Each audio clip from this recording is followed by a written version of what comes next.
Hi guys, welcome back. I am Vivek Singhal from tradingwithvivek.com। और आज हम बात करने वाले हैं India bulls housing finance limited के बारे में। इसके बारे में डिस्कस करने का अगेन कुछ ना कुछ रीज़न ही है, क्योंकि यहाँ पर चीज़ें काफ़ी अच्छी नज़र आ रही हैं। तो आगे बढ़ने से पहले 2 पॉइंट्स हैं। अगर चैनल सब्सक्राइब नहीं किया है तो सब्सक्राइब कर लेना, क्योंकि एवरीडे ठीक 5 o'clock हम अपनी एक वीडियो लेकर आते हैं जिसमें हम अपने ट्रेडिंग एंड इन्वेस्टिंग स्किल्स को शार्प करते हैं। और दूसरा, ये कोई एजुकेशनल वीडियो नहीं है, यहाँ पर सब कुछ एजुकेशनल पॉइंट ऑफ व्यू से है। इसमें मेरी किसी भी तरह की रिकमेंडेशन नहीं है। आपको जो कुछ भी डिसीजन लेना है वो अपने हिसाब से लेना है, मेरे कहने से नहीं लेना है। मेरे कहने से तो आपको सिर्फ सीखना है कि किस तरीके से हमें सबसे पहले बिजनेस एनालाइज करना चाहिए, फिर फाइनेंशियल्स एनालिसिस करना चाहिए, उसके बाद में टेक्निकल्स को एनालाइज करके हमें देखना चाहिए कहाँ खरीदना चाहिए और कहाँ बेचना चाहिए। तो आगे बढ़ते हैं। जैसा कि नेम सजेस्टेड है, India bulls housing finance, India bulls home loans .com, तो ये लोग हाउसिंग फाइनेंस में ही हैं। और जिस तरीके से पर कैपिटा इनकम इंडिया की इंक्रीज होती रहेगी, जैसे ज़्यादा अर्बनाइजेशन होता रहेगा, ज़्यादा फैक्ट्रीज और IT service companies and any other company जिस तरीके से ओपन होती रहेंगी, वैसे वैसे लोगों की होम को मीन्स हाउसेस को लोन पर परचेज करने की कैपेसिटी इंक्रीज होती रहेगी और ये बिजनेस यहाँ से बहुत ज़्यादा ग्रो होता हुआ नजर आता है। बड़ा सिंपल सा रीज़न है, जितना भी मीन्स पॉपुलेशन अर्बन एरिया से रूरल एरिया से अर्बन एरियाज में आएंगे जॉब करने के लिए, उन्हें फाइनली घर चाहिए होगा।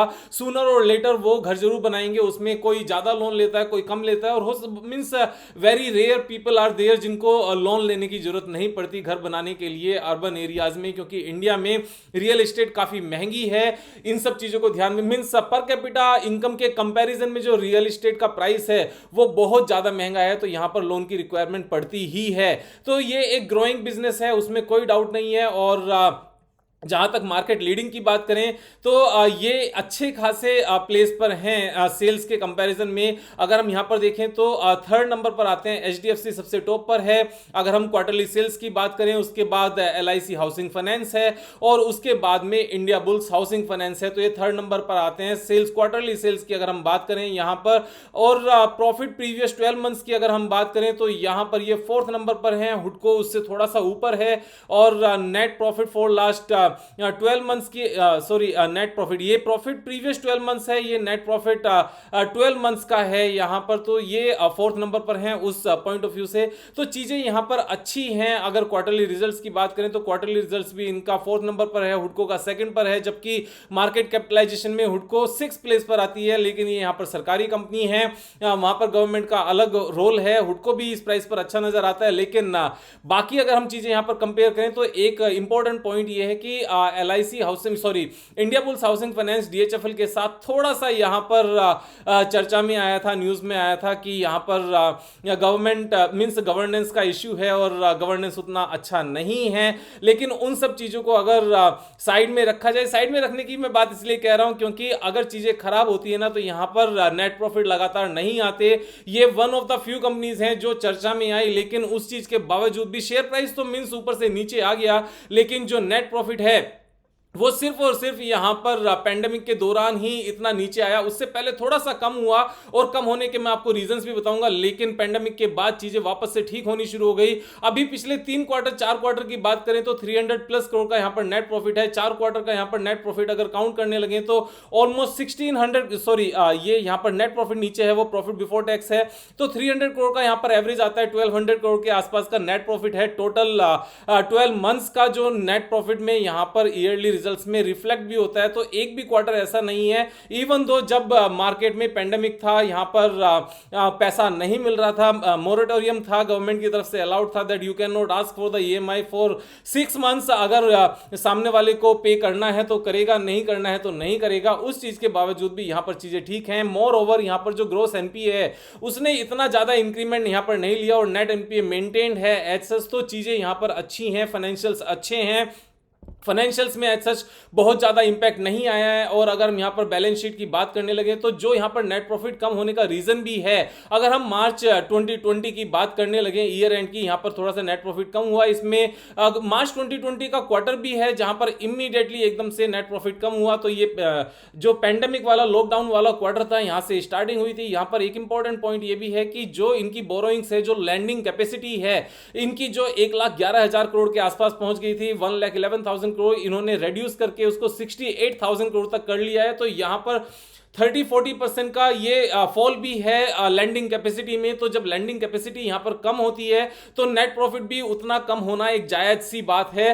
तो यहां पर परफॉर्मेंस में उतना बहुत ज्यादा इंपैक्ट नहीं है। यहां पर इन्होंने अपनी लाइबिलिटीज को भी कम किया है। अब जैसे वापस से यहां पर डिमांड ज्यादा आएगी, चीजें वापस से ठीक होनी शुरू होंगी, तो इनको बोरोइंग करने से मींस ऐसी कोई प्रॉब्लम नहीं होती है, क्योंकि जब रिस्क फील होता है उस टाइम पर बहुत सारी कंपनीज इन कंपनीज को फंड करने के लिए मना कर देती हैं। लेकिन जब फाइनली देखती हैं कि लगातार क्वार्टरली रिजल्ट्स प्लस में हैं and things are getting better, every quarter they are posting almost 300 crore rupees of net profit, तो वहां पर वापस से कॉन्फिडेंस बनता है। और जो ये यहां पर इनकी बोरोइंग कम हो गई है, वापस से बोरोइंग बढ़ सकती है और वापस से ये सेम मोमेंटम यहां पर मेंटेन कर सकते हैं और सेम नेट प्रॉफिट वापस से आ सकता है जो यहां पर 4,000 करोड़ का नेट प्रॉफिट था।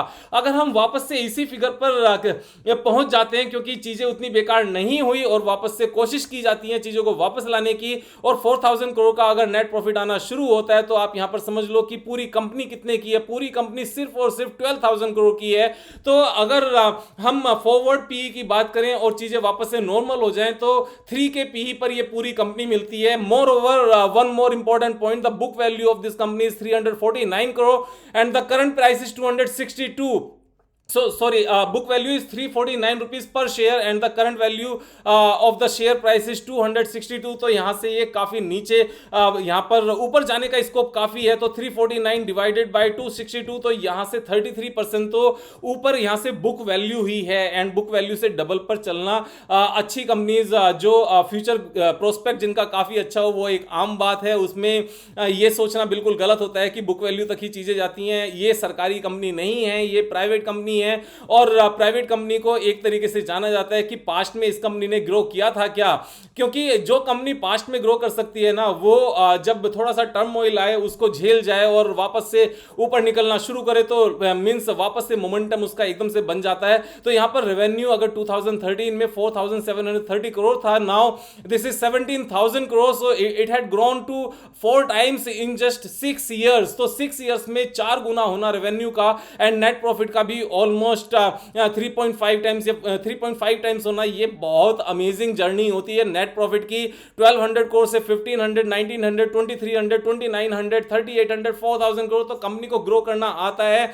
बीच में प्रॉब्लम्स आई, उन सब चीजों से सेल थ्रू जब कर लेते हैं ना, तो चीजें वापस से मेंटेन होती है। और यहां पर एक और इंपॉर्टेंट पॉइंट है, जब हम शेयर होल्डिंग पैटर्न पर जाते हैं तो एक अच्छी बात नजर आती है कि पिछले 3 क्वार्टर्स में प्रोमोटर्स की होल्डिंग सेम है, लेकिन एफआईआई ने अपनी होल्डिंग इंक्रीज की है, डीआईआई ने भी अपनी होल्डिंग इंक्रीज की है, एंड पब्लिक की होल्डिंग यहां पर कम हुई है। तो ये एक बहुत ही पॉजिटिव पॉइंट है। अगर हम देखने लगे, पब्लिक के पास 36% से कम होकर अभी 28% हो गई, यानी कि जो 8% का गैप है लास्ट 3 क्वार्टर्स में, उसको परचेज किया गया एफआईआई के द्वारा एंड डीआईआई के द्वारा। तो DII and FII both have bought almost 8% from the public. So it's a significantly an improved area, जहां पर हम देख सकते हैं कि चीजें अच्छी हुई हैं। अब यहां पर टेक्निकल एनालिसिस की बात करते हैं। बिजनेस समझ में आ गया, फाइनेंशियल समझ में आ गया, टेक्निकल एनालिसिस की बात करें तो सबसे पहले एक बार यही देख लेते हैं कि शेयर प्राइस का जो लाइफ टाइम हाई था वो क्या था। शेयर प्राइस का लाइफ टाइम हाई था 1400 and right now it is quoting at 269।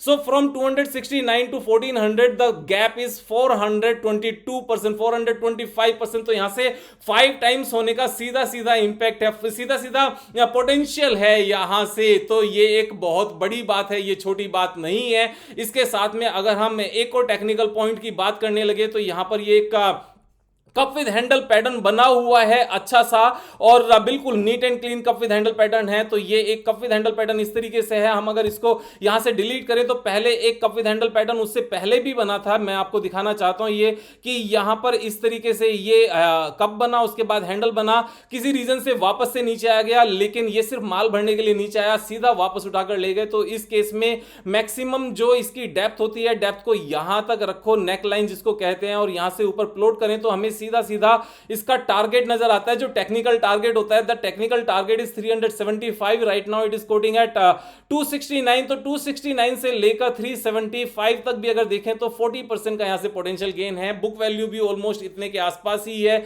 जो हमने देखा 349 के आसपास बुक वैल्यू है। तो यहां पर यह चीज रुकती हुई नजर नहीं आती। एक और चीज इसमें जो डेवलपमेंट हो सकती है टेक्निकली जो नजर आती है मुझे, वो यहां पर इस तरीके से हो सकता है कि ये एक यहां पर शोल्डर बन जाए, ये पूरा इस तरीके से यहां पर हेड बने और राइट में इसी तरीके से एक शोल्डर बने और उसके बाद ऊपर लेकर जाएं। और अगर ये चीज इस तरीके से बनती है तो यहां से लेकर यहां तक का जो गैप है ये इसके ऊपर यहां पर प्लॉट हो जाएगा एंड यहां से इसका टेक्निकल टारगेट निकल कर आता है 636। और इस तरह के जितने भी टेक्निकल चार्ट पैटर्न्स बनते हैं उनके टेक्निकली जो यहां पर पोटेंशियल टारगेट होता है उसको अचीव होने में 1 ईयर से ज्यादा जनरली नहीं लगता। और अगर ये डेवलपमेंट होती है इस तरीके से तो यहां पर 134% का यहां से पोटेंशियल गेन है।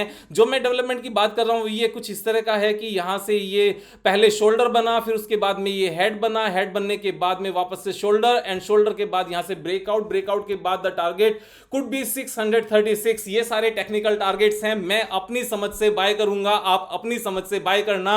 और अगर सब्सक्राइब नहीं किया तो सब्सक्राइब कर लेना, दोस्तों के साथ शेयर कर लेना। अकेले रिच बनने में मजा नहीं आता, सबको साथ लेकर जब रिच बनते हैं ना तो उसमें मजा आता है। Thank you so much, have a nice day, take care.